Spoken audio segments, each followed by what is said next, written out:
All right, we are recording. Let me make sure that I am. Okay. So, this is BLS 402 capstone supplement for the research seminar at the University of Southern Mississippi. I'm going to be going over my topic of my paper, which involves childhood development and parenting styles in the digital age.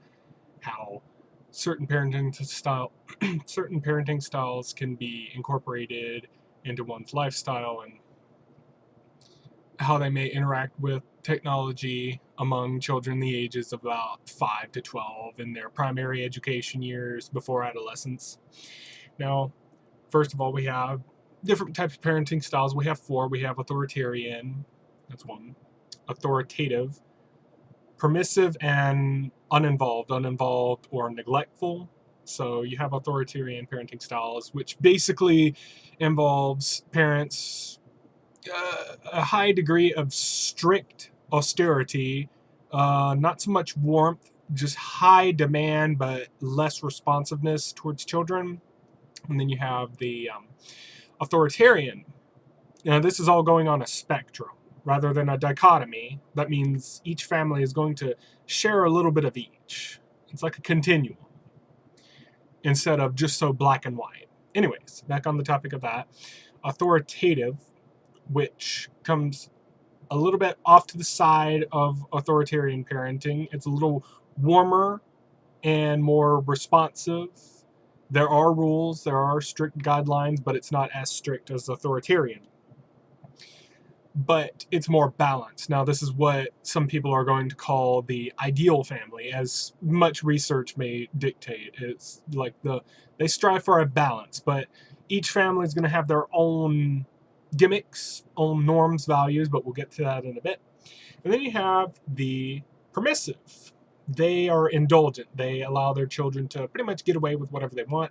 But however, since this is on a continuum, there could be authoritarian characteristics in a permissive family household, but there could not be. It all depends really. They're more warm than authoritative by every aspect of the meaning, and there is less rules. This is going further on the other end of the extremes of that continuum of the parenting styles. The family rules begin to dissipate, and that can influence like family hierarchy. If you're wanting to go through a sociological perspective and perhaps consider the family systems theories, again, we'll get to that in a little bit. And then you have uninvolved or dismissive parenting, which basically implies that communication is practically non-existent in some cases, some extreme cases perhaps. And then the children can be potentially unsupervised. And a lot of people may say, oh, uninvolved parenting, they're just neglectful. But you got to watch out and keep like an objective perspective, not to rhyme, um, on this, because the uninvolved parents, they could be just very well busy people. They couldn't just be like neglectful. They may have heavy workloads and everything. It's neglect nonetheless. However, the intentions differ from family to family. And focusing more on authoritative parenting, again, which is the ideal approach to parenting. Children are more positively influenced by the parents who exhibit like a balance between warmth and responsiveness and austerity and everything.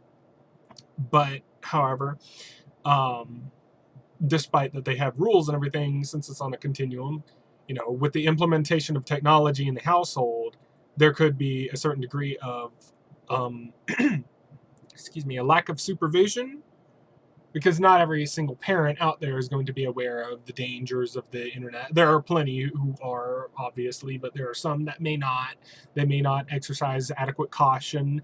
But this goes for pretty much any type of parenting style. But what we were going to determine is more or less like, say, how we can view these family perspectives um, with like this an objective worldview without a bias saying like, oh, this one's wrong, that one's wrong. That's not what we're going to do. We're just trying to see what exactly how families differ in quality based on parenting styles and how they may incorporate technology into the household, and could it risk deviancy among children? What is defined as deviancy? As in, are children going to be breaking away from norms on a macro level or a micro level? Continuing on, authoritarian parenting, the more extreme on the side of lacking in warmth, the more closed family, less open, so on and so forth. Excuse me. Children can be left, children can perhaps be less social under these circumstances due to the high intensity of parenting. They could be exercising too much strict behavior on them. Parents show less warmth, obviously. And while some people may immediately think, oh, that's too demanding of the children, it depends on culture and context of the family. Again, thinking of the family systems theories, just the family theories. Family systems theories is one of them. Considering that, everyone's going to have their own individual reactions with one another, and they're not going to, they may have different expectations than what you would consider normative on a macro level, such as donning the perspective of structural functionalism, where you're looking at the global area of norms, and that relates to deviancy in a way, because some families are going to see that as, this behavior is deviant, we don't like that, and thus they will exhibit negative feedback, again beckoning to the family systems theory. They try to change, or they resist the change with the negative feedback, as opposed to positive, where they would say, yeah, that's good, continue that.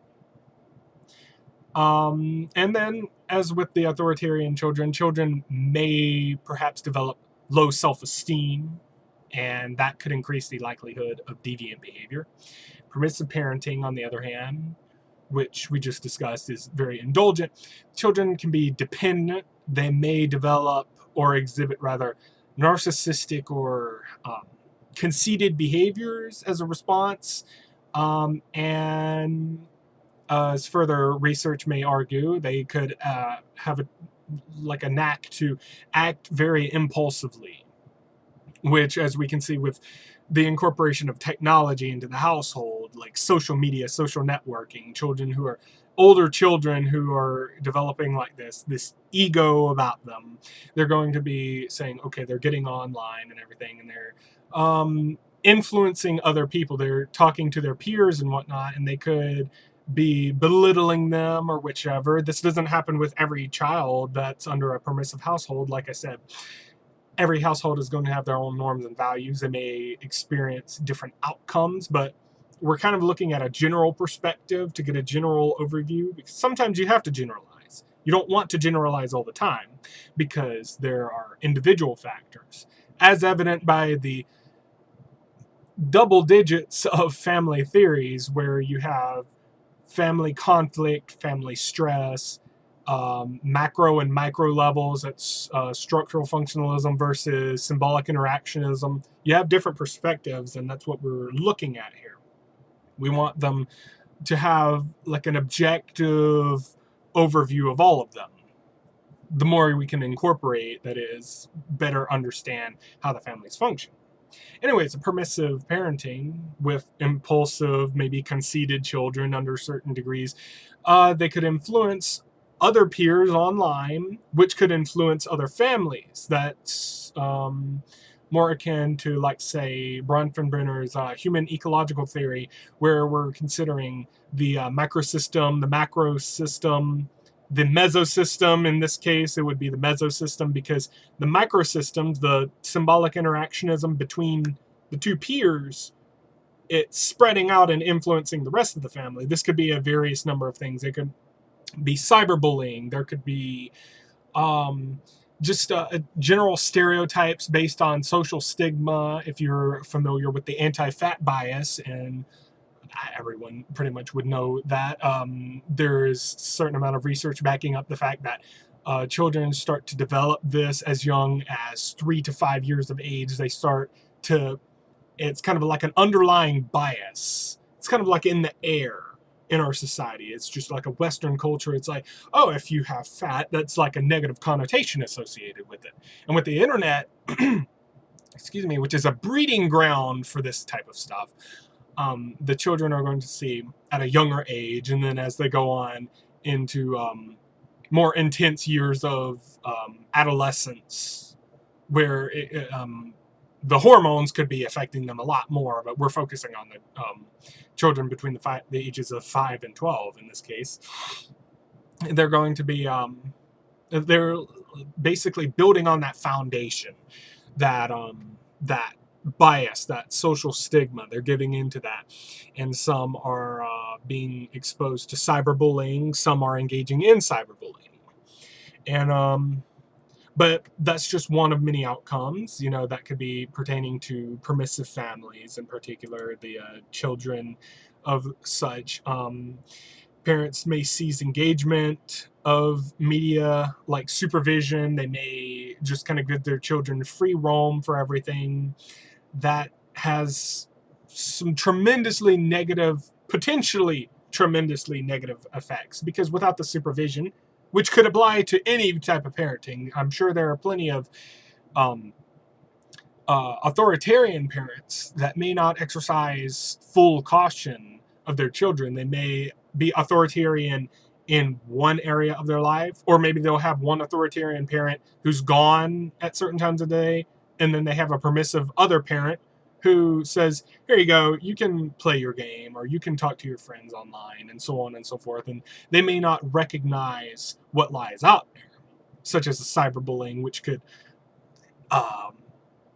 potentially lead to, it could worsen, not so much cause, but worsen the effects or the likeliness of depression, low self-esteem. Same with authoritarian parents, as opposed to permissive parents, where the child would more than likely develop a higher self-esteem. I don't necessarily want to associate it with that particularly, but for the sake of comparison to authoritarian parenting, it would be higher.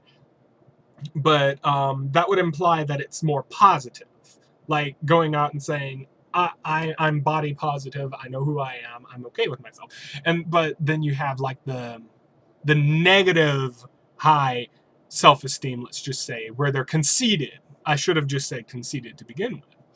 But then with permissive parenting, you also have the fact that some children, as they're going to become dependent, and they're going to see things as like, oh, I can get away with this and that, they can reverse the rules in the family, so to speak. You have family systems theory again.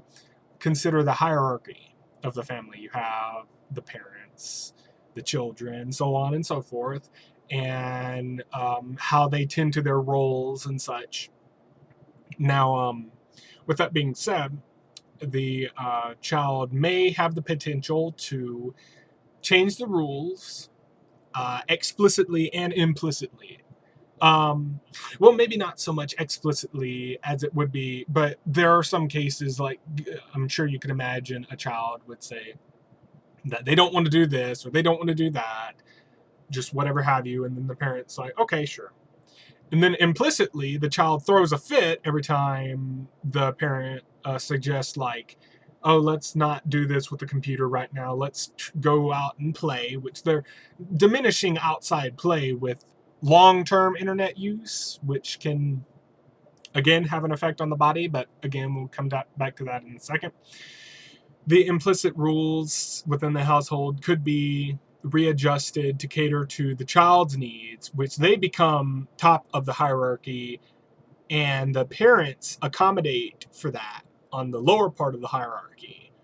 By reducing the negative feedback, they prevent a crisis from happening, so to speak, if you want to drag the family stress theory into this, using the ABCX model.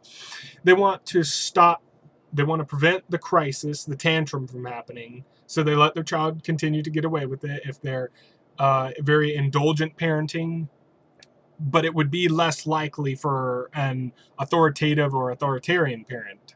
However, as mentioned, it differs from family to family. You could have different parents with differing perspectives on how they want to rear their children. It could be even more complex than that with divorce and stepchildren, whichever the case may be. And then you have the uninvolved parenting. They have a stronger level of negative side effects. Their children could exhibit frequent tantrums and aggression. Again, it varies from family to family. They don't have a sense of rules, and what you would consider this as is like a random, chaotic family, as opposed to, say, permissive, that would be more open. Again, this is on a scale of a continuum. Again, and permissive families may be enmeshed, where they're like it would be more the further you go over to authoritarianism, the more enmeshed the family may become. But then again, as mentioned several times before, it differs from family to family, as does deviance, what they're going to see as breaking away from the norms and values that they've established on a micro level, as opposed to a macro level, which is a much larger scale. Like the macro system, Bronfenbrenner's human ecological theory. Again, we're talking about, say, the macro scale, like what a general society will say, this is bad, that's bad, that's bad. But then in a family with symbolic interactionism, a much smaller micro scale, they're going to kind of create their own norms and values to abide by. And then you have technology in general. It's not really the negative side effects about what I mentioned earlier about depression and low self-esteem and social stigma and everything.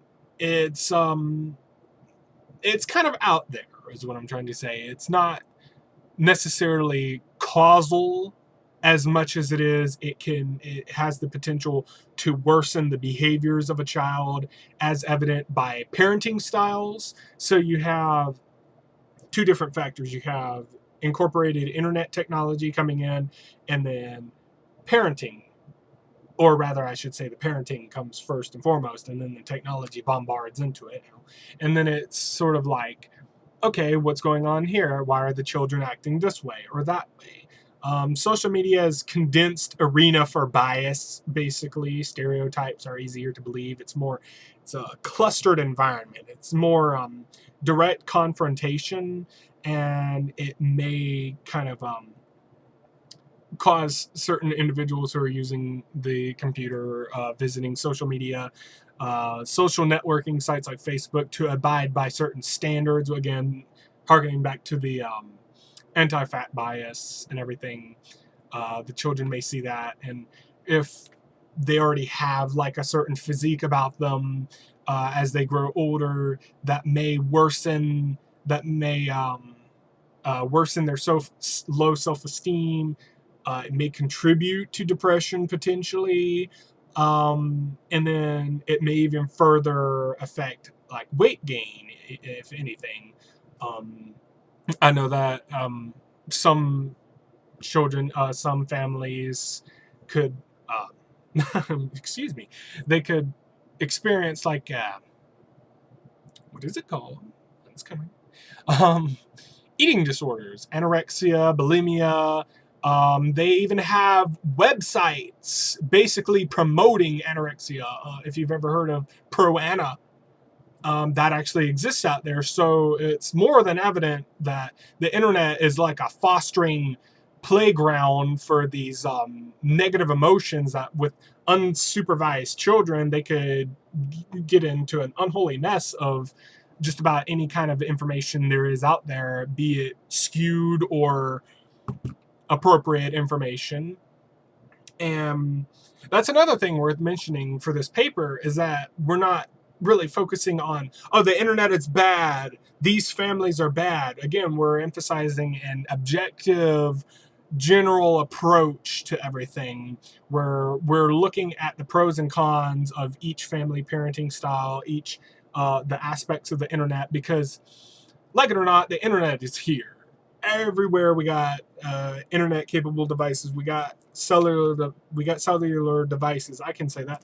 The phone, smartphones, computers, laptops, tablets, video game consoles. They have chat messengers on video game consoles, which, if I can put my honest opinion on that, is probably worse than the phone sometimes, because children are going to get angry at online games. They're going to fight with one another. There have been plenty of reported cases of, while it's not so serious, because they're just kids, there's still a certain amount of negative behavior that where they'll send practically death threats over it because they lost a game or something. I've experienced that. Family members have experienced that. That's just a common thing, and that could actually build up to something much worse down the line. So parents should know, like, what their children are getting into, what kind of games they're playing, what kind of content is available. They should consider smartphone apps to where they can view or put a limit on how much game time their children are getting into, because there are two ways of looking at that. There are the negative side effects of that. There's the positive side effects of playing online games. The children are just getting away and playing that's harmless fun. But then long term, 8 hours a day, which is recorded as of about 2016 as the amount of time children and families are spending on technology and media per day, whereas it was about 5 hours back in 2008. And then, as evident by most families in America, by about 2016, 75% just about of families owned a smart device. So it's more than evident that a lot of families, even to an extent low income families, they have this technology implemented into their households. And some of them don't implement it properly. Some of them let it babysit for them. Like, here, they can watch YouTube, they can watch this or whatever. And there's plenty of content where you don't even need an account on YouTube, where it's very vulgar display, and it depends. Again, it depends on the family. What are their norms and values? What are they establishing as acceptable? What is normative in their environment? Some may say, like, this discombobulated, like, uninvolved to permissive family, let's just say within that area of the spectrum, they're more like, okay, they can get away with this. They'll know what it is or whatever. Some children are just basically given access to vulgar content on YouTube and whatever other social media sites and everything. And that could potentially lead to maybe some negative side effects, like lower self-esteem or that conceitedness, or a combination of the two. It really depends, again, on the family. I know I keep saying that, but to keep this general unbiased perspective about this, we have to take into consideration that to find the general perspective, we need to not be so general. It's hard to say, because you want to consider individuality. There are some children of authoritarian families who may be just fine, but on a statistical perspective, they may be their behaviors are more abrupt than, say, a balanced authoritative family. And then, of course, you have the idea of cyberbullying. Parents must be aware of that, obviously. Some parents may just see that as, oh, they're just being playful, they're playing with one another. And then before you know it, there are some cases of children, by the time they've reached adolescence, are they're being bullied at school, they're getting back home, and then they're getting bullied online. That could, there have been cases of suicidal tendencies for that. Parents need to know about these kind of things. And again, permissive parents, narcissism and impulsiveness, children may engage in the cyberbullying themselves. And again, as mentioned earlier, the human ecological theory with the mesosystem, Bronfenbrenner's mesosystem, could dictate that peers on one computer could influence the peers on the other's computer. They could belittle them, bully them, or whatever. And that's going to, if you want to think about the family stress theory or the the family stress theory, and to an extent sometimes the social conflict theory, because some families do get in arguments based on this. They don't want their children, they think it's wrong to be affected by the online content. Excuse me, bad heartburn. There's the children may the mesosystem, as it dictates, they're the two different microsystems, peer A and peer B. Here's the computer, or the distance between the computer. They could be across the world. One says something to another. He says he's fat, he's ugly. The other one tells his parents. They get influenced by it, as family theories may dictate, because the whole family becomes involved in it, in family stress theory, social conflict theory, and it generates stress, but it also manifests itself as the families are closely interrelated to one another, because you've heard of the whole is greater than the sum of all of its parts, because each part of the family, in the family systems theory, they're all connected. They're all put together into one big thing, one big tree, one big cake, if you want to think of it in that analogy. Like the eggs, the flour, and so on and so forth. If you want to be analogical about it, that would represent the family systems theory, and the sum or the whole is greater than the sum of all of its parts. And then you have, let's just say, uninvolved parenting, like focusing a little bit more on them. They don't have the rules to follow. They're unsupervised.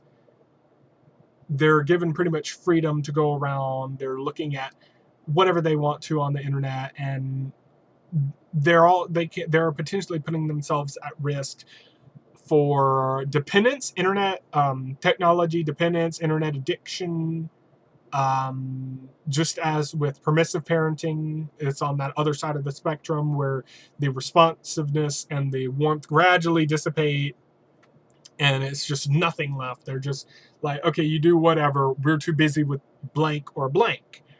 And online predators, sexual predators online, could very well be a factor. This is more akin to adolescents being online, but children are very well subject to this. That's why it's advised sometimes you don't want to put pictures out on Facebook, addresses and everything. These are the kind of stuff that you want to keep mostly private. It's astonishing how so many social networking sites practically encourage sharing this information and putting out there for ease of access. While the internet does has an ease of access, it's just that not every family is going to interpret it rightfully so. They're going to say, oh, let's just put this in. And it doesn't necessarily follow through as they have intended. It could backfire, so to speak. And then we get to deviant behavior. It's a little mix of both technology and parenting styles. You have different parenting styles, as we mentioned, the neglectful and authoritarian, which are the two extremes on either side of the spectrum of parenting styles. They can result in the more volatile reactions of the children, low self-esteem, abrupt behavior, perhaps depression. And it really depends on the environmental upbringing. You have let's see here, what do we got? Applying different lens to these situations is we're, instead of say focusing with one, just like a micro level or a macro level, you want to look at both. You want to look at considering Bronfenbrenner's human ecological theory. You got the microsystem, macrosystem, mesosystem, the exosystem, which in terms of uninvolved parenting, whenever I mentioned earlier, that the parents may be uninvolved, but not to a negative extent. They could be out working. They could have a busy workload. That exosystem, it's a system outside of the microsystem that's influencing the children within the microsystem. Their microsystem is being influenced by the exosystem, is what I'm trying to say. And with that being said, you can see how a neglectful or uninvolved parenting style could influence the child in such a way that they may have more negative behavior. They may turn to technology as a means of coping. But then they may turn to it and then become lost in it, so to speak. They're endangering themselves potentially. And as mentioned earlier, with the mesosystem perspective, they could be getting online and starting fights with others. There are hate groups. That's an actual thing that exists. Throughout my research, it's in the paper at one point or another with technological impact, is that some people have hate groups. And then I guess you could consider the aforementioned pro-Ana to be a hate group, essentially, of wrapped around like the anti-fat bias. And the focus is to more or less, or the adequate focus, not the focus of pro-Ana, mind you, the focus of our like objective schema is to like foster, or rather emphasize, like positive cognitive growth. And as such, children aren't really getting the amount of time spent for creativity, especially in their younger age, because children are given smart devices at early ages. I've seen infants or toddlers and everything with phones. Of course, they're not doing much with it. They're just kind of like either biting on it or just smearing food all over it. But then at a certain age, whenever after preschool happens, they're cognitive enough to work a phone between the ages of 5 and 10. And they're not getting a hands-on parental approach like you would see with the cognitive development as suggested by Jean Piaget. Certain psychologists, certain sociologists would all argue that the child is supposed to have like parental engagement, like say the zone of proximal development, like an adult would be present to help the child. They would push them past their limits to say, here's what else you can do here. You can apply this to that situation. And that's where problems may become involved with, like, say, the uninvolved parenting styles.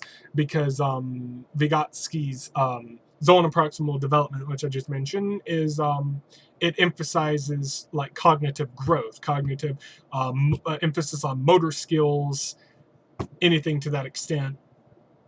And then you like we're talking about these norms and values and everything, the family theories and how they may apply to the children and the parents respectively. As mentioned a few times already, we focus on the theories in micro and macro's perspective. You have the external norms and expectations, which are akin to structural functionalism, and then the individual norms and expectations, which are more akin to symbolic interactionism or the family systems theory, family development. But family development could be on a macro scale as well. It depends on well, not really a macro scale if you think about it. I'm thinking more along the lines of an exosystem whenever they get out of the family, but that has nothing to do with this right now. And then we're going to think about deviancy itself. What is deviancy? We're breaking away what is socially normative. It has the potential to result in negative feedback among families. If you want to think about the family systems theory, what constitutes the negative feedback? They want to remove that negative schema from the system so they can basically reassure their homeostasis, their equilibrium, so to speak. They don't want to change. That's what the families aim to do in most circumstances. That is more along the lines of an authoritative or permissive, but again, it depends on where they're at in the continuum. So there is somewhat of a bias there if you want to say that all families, they don't want to change, they're totally fine with being the same. That is not the case with it at all.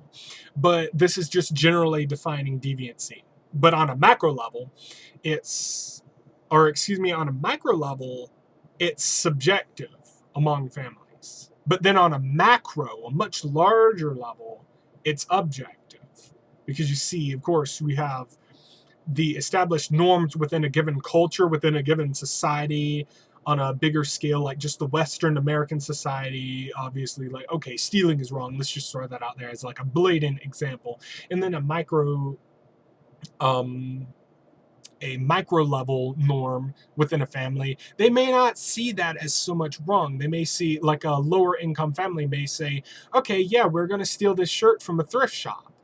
And they're like, okay, yeah, it's just getting by. Because some families do that. Some families are put into those predicaments. So they create their own little biodome of norms and values. And let's just say an example of like an authoritarian family instead. Let's just say deviancy wise, that is. Let's say there's a strict curfew and then the child stays up past the bedtime. That would result in negative feedback. And then technology could very well play a role in fostering this negative feedback, like say, or not fostering, but promoting the need for the negative feedback altogether. Like what the student is, or not the student, but the child is becoming. He could be staying up late. He could be internet dependent. It really has to do with the type of family and how much they're letting their children get away with it. Excuse me. But then in a permissive family where the rules are more lacking, they let their children get away with it more so. The hierarchy is shifted, obviously. And then you can see that as they accommodate for the behavior to prevent that negative feedback, to prevent a crisis from happening. And then you want to think of like the family systems theory and symbolic interactionism. The family now sees that as normative on a micro level, on a small scale level. It is now acceptable within that household because they are accommodating for it. They are enabling this behavior. But then in regard to, say, another theory, structural functionalism, other people on a macro scale could be seeing this as deviancy. They'll be seeing this as your children are getting away with this. They're being brats. They shouldn't be doing this. And it all depends. It's like an Ouroboros, basically, like the snake eating its own tail. It's an infinity loop. They're sort of giving in to this with technology, and then the families are enabling it, and then the child is internet dependent, and it's all going around in a big old circle. The internet is practically like a breeding ground, essentially. You can access information, a plethora of information, so many social networking sites where this negative body image may be discovered at an early age for some children who are experiencing that. The cyberbullying, obviously. And then you have where children want to, like, individuals they seek identity. They want to establish themselves, especially teenagers, adolescents. They want to say, this is me, I'm independent, I am this person. But that could be influenced by childhood experiences on that. Behaviors online can be influenced by parenting. You say the permissive parenting, they're conceited, impulsive, there's a lack of supervision, so there's a whole lot of things that could go wrong with there. But then the same thing could be done with authoritative parents. Some parents may be not so knowledgeable about the dangers of the internet, or they may not have balanced out the pros and cons and let their child get on and say, okay, you can do that just as long as you get in bed by 9:30, and then they don't bother to check it. It's hard to say because some families aren't going to exercise this caution. With like the responsiveness of the parents, as mentioned, like the uninvolved and neglectful parents, some people are going to see that as like deliberately like a deliberate neglect, whereas not all those cases are going to be the same, but it's neglect nonetheless, as previously mentioned. And the children may respond to that neglect, and that will be carried over online. And they may influence other families, other children within other families. And so it's all interconnected in like a mesosystem, microsystem, macrosystem. If you want to consider the macro system of the human ecological theory, you could say how the stigma of being on the internet has practically dissipated. Back before, it was like, oh, okay, well, the children are expected to get out and go play and stuff. And now you see commercials where children are on phones. It's like, download this app on your phone. You can do this now. So they're encouraging behavior on the phone. So that's now what is normative on a macro system, as evident by the changes in the chronos system. And it's all a bunch of interconnected parts. It's like a big spider web, essentially.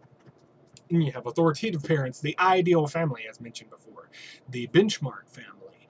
But not all families are going to be the benchmark family, because that's describing more or less the nuclear family on a traditional level.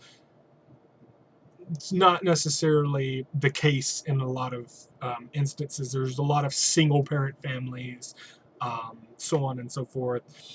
There could be environmental cues that influence the deviancy among children, sociobiological factors, um, like say if the child is putting himself out there and his friends are making fun of him, like, oh, you're fat, or whatever the case may be, genetic wise. You got the biological factors, and then the social factors, the stigmatization, the anti-fat bias, that increases like the likelihood, or not the likelihood, but already it influences the already existing like depressed aspects of the child. If they are depressed, it could lead to it, but the jury is out. There's still evidence that needs to be gathered from all that.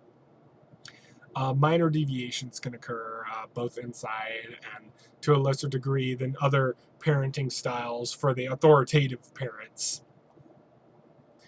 But then we already mentioned the technology dependence, because by 2016, 75% of American families owned cellular devices, smartphones rather. By the same year, 70% of US families were able to access social media, which plays a significant role, like as mentioned, social networking sites, Twitter, Tumblr. I don't know so much Tumblr, but Twitter, Facebook, previously MySpace. I'm not too sure if they still use it, but it's all the same. They shouldn't be allowing them to get on so early. Now, there are the benefits to internet technology, of course. The families are able to get into better contact with their children whenever they're off with their friends and everything. They'll be able to communicate with them. That's adequate. That is what we would see as, like, say, ideal implementation of technology on a macro level. That's what we're going to think. But every family is going to establish their own rules, their own norms and values. Now, that is not to say that it's inherently right or wrong, but like it or not, that is simply the case in a social institution of any kind, any community. There's going to be micro level norms and macro level norms. And anyways, back to the topic about the technology on there, there's a potential link to depression, low self-esteem, and then the weight gain for the physical aspects of it. It can, with the depression, with the social bias against weight, like just body physique and everything, between or among peers, that can foster the likelihood of depression, which can foster the likelihood of low self-esteem, which can further foster the likelihood of how they're going to perceive this information of the anti-fat bias. And it's all one big circle, again, beckoning back to the Ouroboros analogy. And with that dependence, with long-term use, that can only potentially worsen it, especially if families aren't going to apply this certain amount of supervision.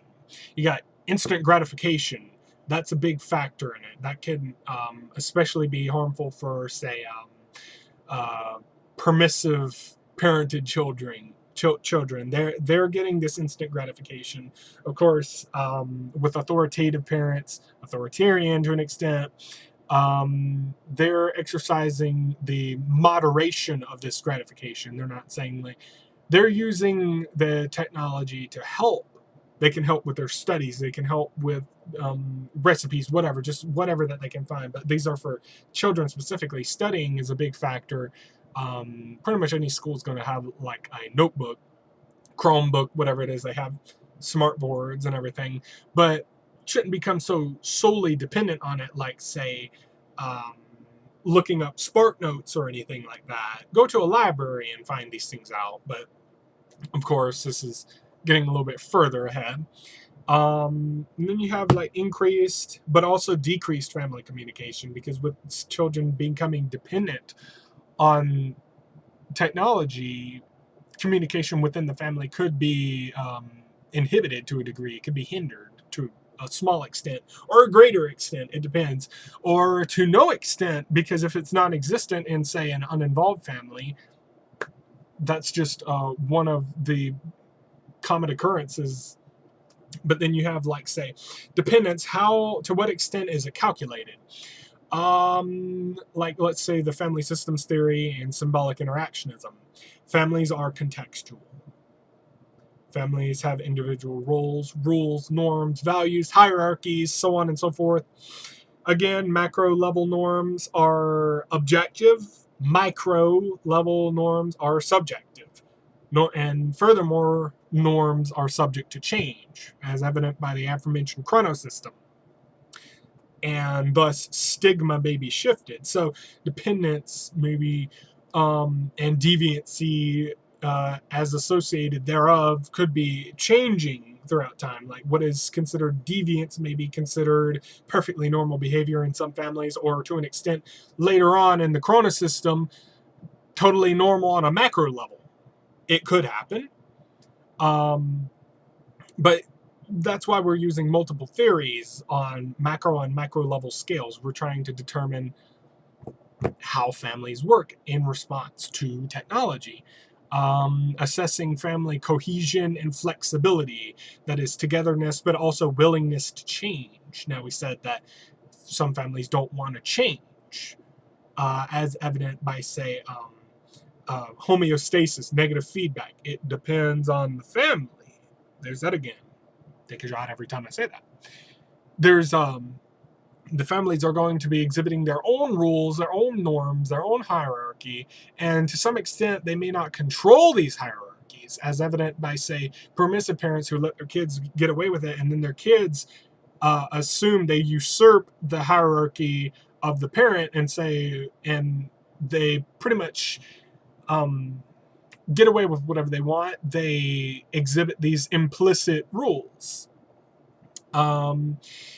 And then internet use in some families could be seen as normative, as evident by what we've been talking about this entire time. Maybe not so much in an authoritarian or even sometimes authoritative families, but because they could see it as a threat to the cohesiveness. They could see, like, this is going to tear the family apart. We don't want this here. But then again, there are some families where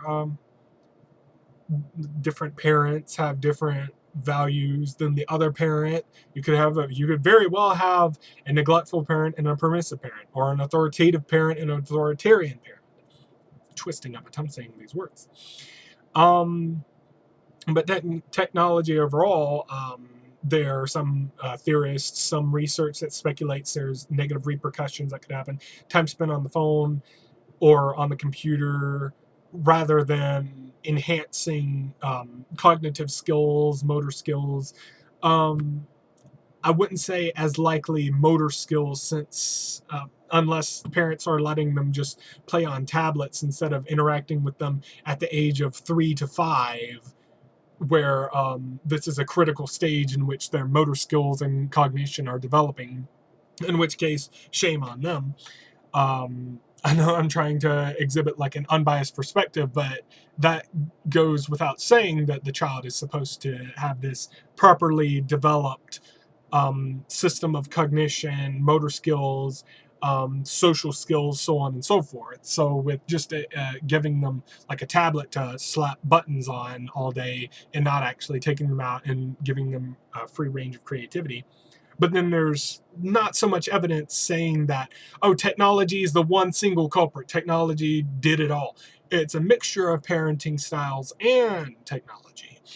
Um, and without the engagement of the parent, which some research does suggest that parental engagement in technological pursuit of like just whatever, looking at things in the phone, solving puzzles, parental engagement can help to emphasize cognitive development. And then lastly, the physical effects, as we've mentioned previously. You got the internet addiction, where dependence, again, depending on the family and the type of parenting style. You have children of permissive parents, neglectful parents, where they may be more likely to get a hold of it than, say, authoritarian or authoritative. Less likely them, but it's not ruling them out completely, because they can very well be on their way to say, okay, well, I have this computer now and they're not saying anything against it. I'm able to get on this, and if they do so please without supervision, that just happens. But more so, generally speaking, um, permissive and neglectful parents, that may happen. Less time spent exercising. And again, as mentioned by the um, Pew Research Center 2014 study, is like 8 hours a day children are spending on just media, video games, TV, computers, whatever the case may be, more time indoors. And again, beckoning back to the Ouroboros analogy with the anti-fat bias, the eating disorders, and how they're relative to the stereotypes about the ideal body, and they all fuel one another. And in a sense, it's just something that needs recognition. Parents need to know when or how much internet use they should be allowing their children. They need to know, um, but well, there's no real way to calculate how they're going to say, oh, I should be more like this other parent. There are some cases where they will be informed of it, but there are like lower income families where they kind of or higher income families, they can create their own roles, but lower income families more typically exhibit permissive and uninvolved parenting styles, but so do higher income families, as potentially evident by high workloads on the parents and everything.